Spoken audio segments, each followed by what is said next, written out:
시골 분위기면서 어촌계가 형성되어 있는 바닷가마을 신축 주택을 소개하겠습니다. 주택 상공에서 찍은 영상인데요. 멀리 보이는 바다는 집에서는 보이지는 않습니다. 거리는 대략 2km 가량 나옵니다. 2차선 도로에도 주택까지 거리는 600m 정도 나오고요. 접근성은 좋은 편입니다. 매물에 관한 정보 보도록 합니다. 매물번호 1184번 태안군 근흥면 마금리에 위치한 신축주택입니다. 계획관리지역이고요. 아직은 임야 상태이지만 전용부담금 납부를 해놓은 상태라 사용 승인만 받으면 바로 대지로 전환이 됩니다. 도로지분 포함해서 토지면적 165평이고요. 경량 철골구조 주택이면서 37평과 39평 두 타입이 있습니다. 방 2개, 화장실 2개, 거실, 주방, 다용도실 구조로 되었고요. 가스보일러 난방을 하고 상수도를 사용합니다. 거실 기준했을 때 서쪽이 나옵니다. 그리고 아직 사용 승인 전의 주택이 되겠습니다. 가격은 37평이 2억 3천만 원이고요. 39평 주택이 2억 4천만 원이 되겠습니다. 특징은 표 아래 설명을 참고해 주시고요. 또 영상을 보면서 그때그때 설명을 추가하도록 하겠습니다.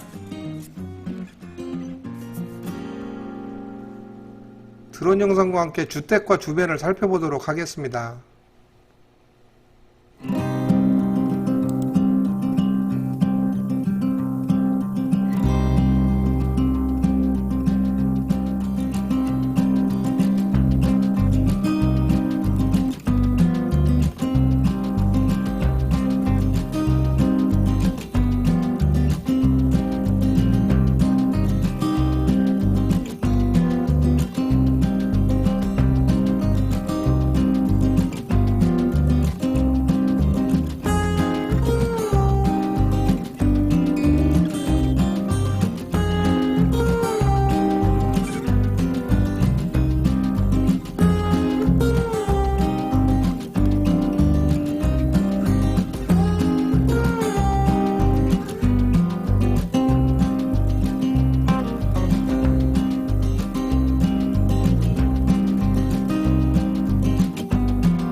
오늘 소개시켜 드릴 주택 앞에 서 있습니다.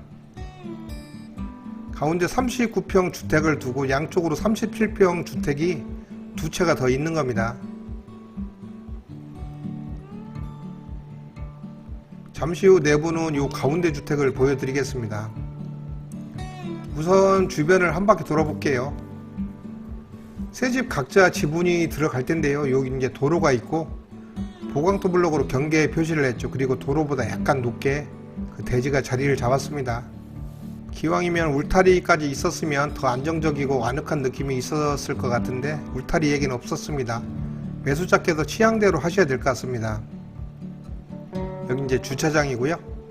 양쪽 집 사이좋게 주차하라고 두 개를 붙여놨는데 작은 화면과 대략적인 경계를 이해하시면 되겠습니다.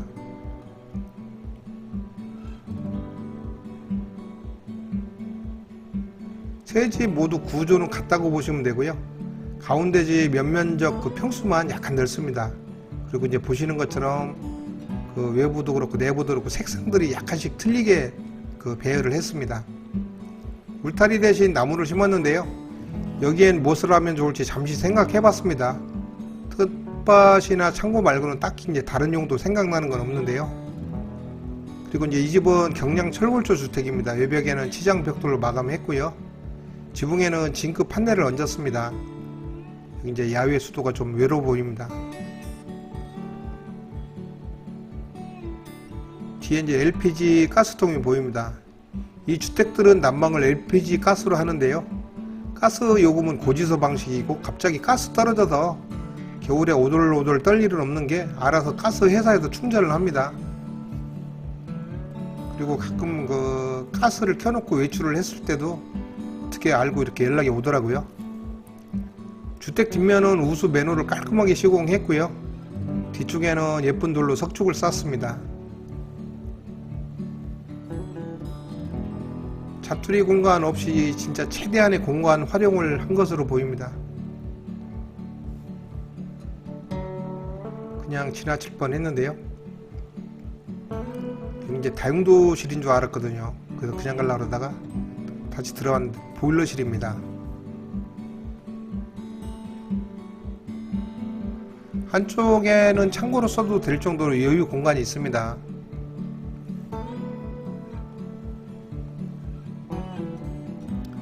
이 풀만 봐도 가을 냄새가 아주 물씬 나죠.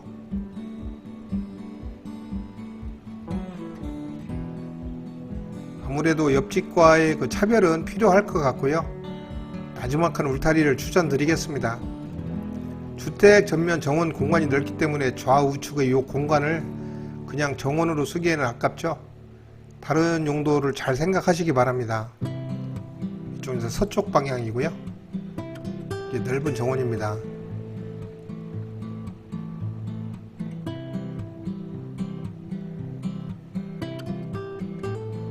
테라스 공간은 어닝이나 이제 넥산 아니면 썬룸 시공을 해서 잘 활용을 하면은 주택도 예쁘게 돋보일 수 있고요. 쓸모 있는 공간이 되겠죠. 이제 내부를 보겠습니다. 전 사실 신축 주택을 가보면 제일 먼저 보는 게 현관문을 봅니다. 현관 문짝을 싸구려 제품으로 시공을 하고 내부에 엄청 신경을 많이 썼다고 강조하는 건축주들을 보면은 얼굴 다시 한번 쳐다봅니다. 이 집은 문짝부터 아주 마음에 듭니다. 이제 현관인데요. 천장 아주 높게 빼놔도 마음에 들고요. 나무 색깔 루바하고 신발장이 어우러져서 아주 깔끔합니다. 이제 중문이 있고요.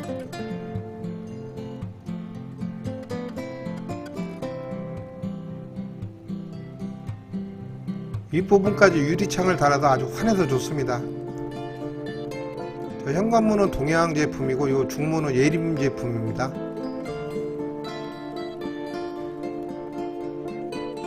저도 현관문은 동양 거를 써봤는데 아주 묵직해서 좋습니다. 거실은 독특한 구조로 만들어서 이 부분은 호불호가 극명하게 갈릴 거로 생각이 되는데요. 사실 건축주조차도 이해하는 부분입니다. 현관과 거실 사이에 있는 내벽도 좀 얇다 생각이 들 겁니다.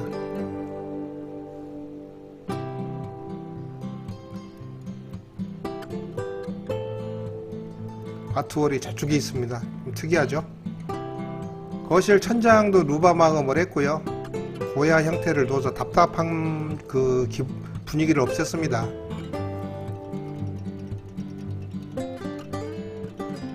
거실에 들어서면은 TV는 어디다 놓을까 고민이 되는데 저쪽 아트월에 대형 스크린을 설치해야 될까요? 현관 들어서면서 이제 오른쪽에 있는 작은 방부터 살펴보겠습니다. 이 방들 3개를 전부 보면은 특별히 포인트를 주지는 않았어요. 이제 서쪽으로 나 있는 작은 창문이 있고요. 벽과 천장은 모두 벽지 마감을 했습니다.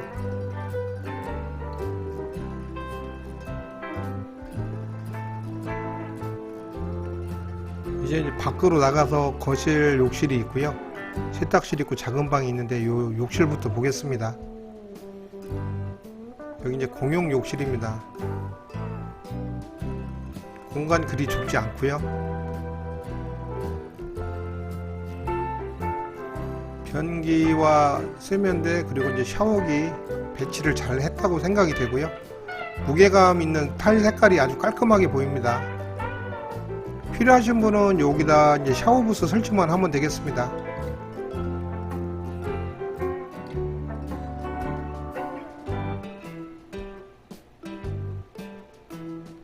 여기는 세탁실입니다.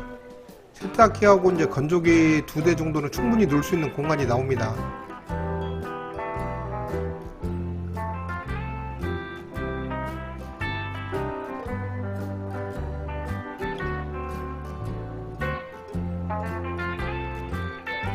여기 이제 2번째 방이고요. 이 방 창문은 남쪽으로 나 있습니다. 좀 아쉬웠던 게 이런 창문을 조금만 큰 거를 내줬으면 어땠을까 생각이 되는데 또 건축주분께서 나름대로 이유가 있었겠죠.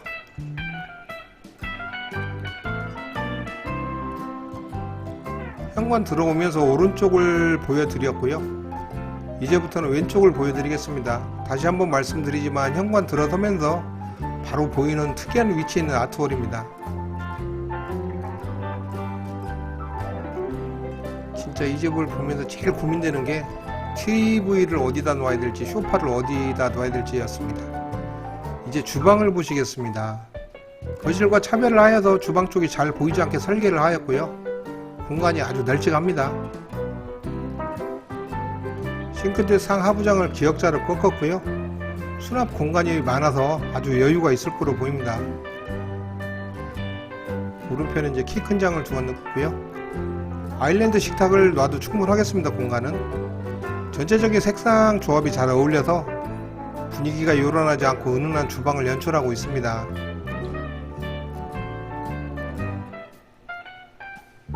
대형 식탁이나 여러 대의 냉장고는 다 수납할 수 있는 공간 아주 여유롭습니다.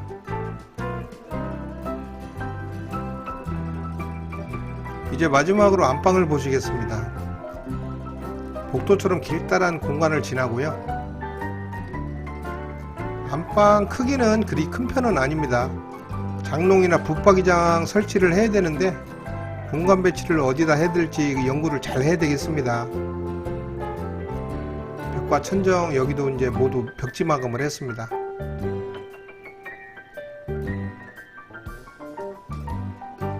한쪽에 화장대를 놓을 수 있는 공간이 나오고요. 그리고 이제 안방 화장실이 있습니다.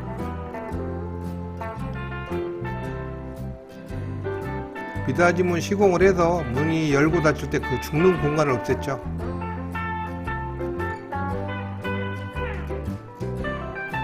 이런 소소한 거를 설치를 하려고 해도 조금이나마 건축비가 더 들어갈 텐데 세세한 신경을 썼습니다. 안방 화장실 타일 색깔도 중후하게 무게감 있는 색상 선택을 했습니다. 오늘 제 목소리가 쉬어서 녹음이 어떻게 될지 참 궁금한데 좀 잘 이해해 주셨으면 좋겠습니다.